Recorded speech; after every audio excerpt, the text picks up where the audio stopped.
Voici ce qui va forcément vous arriver si c'est que vous abusez excessivement de la technique du quadrillage.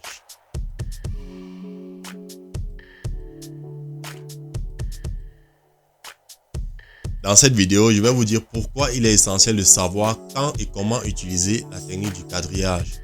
Beaucoup de personnes ou alors beaucoup de dessinateurs le font à tort et à travers.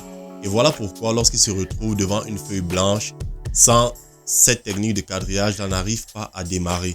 Alors, j'invite ici tous les artistes, que ce soit des débutants, des amateurs ou des professionnels, à écouter cette vidéo jusqu'à la fin. Parce que je fais cette vidéo pour une petite prise de conscience par rapport à ceux-là qui pensent que la technique du quadrillage est la technique ultime ou alors la meilleure de toutes les techniques.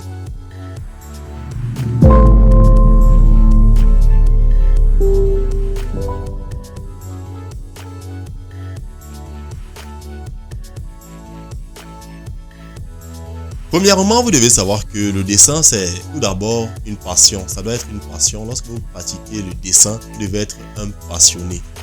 Et lorsqu'on est un passionné, on doit s'armer de patience parce que la progression, que ce soit dans n'importe quel domaine de la vie, que ce soit le dessin ou alors que ce soit n'importe quel domaine, le commerce, je vais prendre des exemples vraiment banals. Dans toute chose, il y a la constance, il y a la régularité et il y a la patience. Soyez patient, n'essayez pas trop d'avancer rapidement ou d'atteindre des niveaux que vous n'êtes même pas encore spirituellement capable de concevoir dans votre esprit. Déjà, beaucoup d'artistes utilisent la technique du quadrillage pour se rapprocher beaucoup plus du réalisme et atteindre même parfois le niveau de l'hyper-réalisme. Mais ce n'est pas tous les dessins qui nécessitent cela. Vous devez vous poser certaines limites. Les grands artistes tels que Kelvin Okafor, Jono Dry, Sylvie Madal et plein d'autres, ils utilisent la technique du quadrillage. Déjà, vous devez savoir pourquoi ils l'utilisent. Tous ces artistes utilisent cette technique-là uniquement parce qu'ils sont dans un domaine bien précis, celui de l'hyper-réalisme.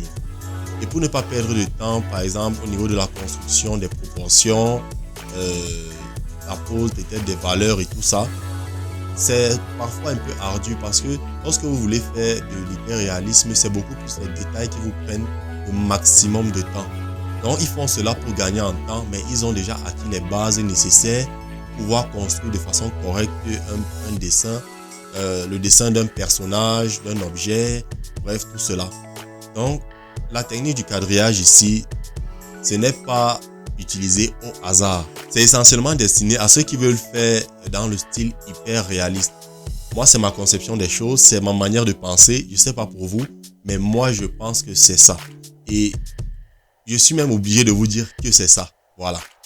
Mais, si c'est que vous voulez dessiner par plaisir, vous voulez prendre du plaisir en dessinant, détachez-vous de cette technique-là. Parce que ça peut vous frustrer si c'est que vous n'arrivez pas à reproduire votre dessin à la perfection. Déjà, la perfection n'est pas de ce monde, alors ne vous pourrissez pas davantage la vie pour quelque chose qui n'existe pas.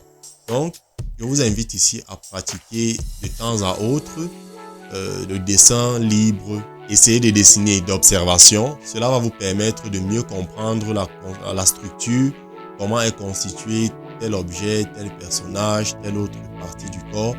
Ça vous permet d'avoir une meilleure connaissance et d'avoir une mémoire visuelle beaucoup plus développée. Ça va vous permettre même de pouvoir dessiner d'imagination parce que vous avez déjà capté la construction de plusieurs éléments et vous n'avez juste qu'à agencer chacun des éléments que vous avez assimilés pour construire quelque chose de correct. Donc ne vous frustrez pas parce que vous n'arrivez pas à réaliser par exemple un dessin hyper réaliste ou réaliste sans la grille. Ça va de façon graduelle, il faut aller étape par étape.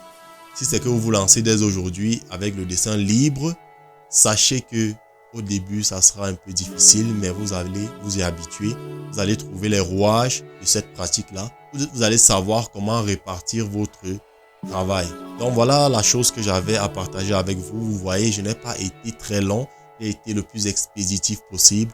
Les gars, essayez de vous détacher par moment de la technique du quadrillage parce que ça peut détruire votre esprit artistique, votre esprit créatif et votre esprit de Dieu. En tant que créateur, en tant que designer, dessinateur, tous les métiers qui sont liés à l'art visuel, vous êtes des dieux parce que vous avez le pouvoir de créer.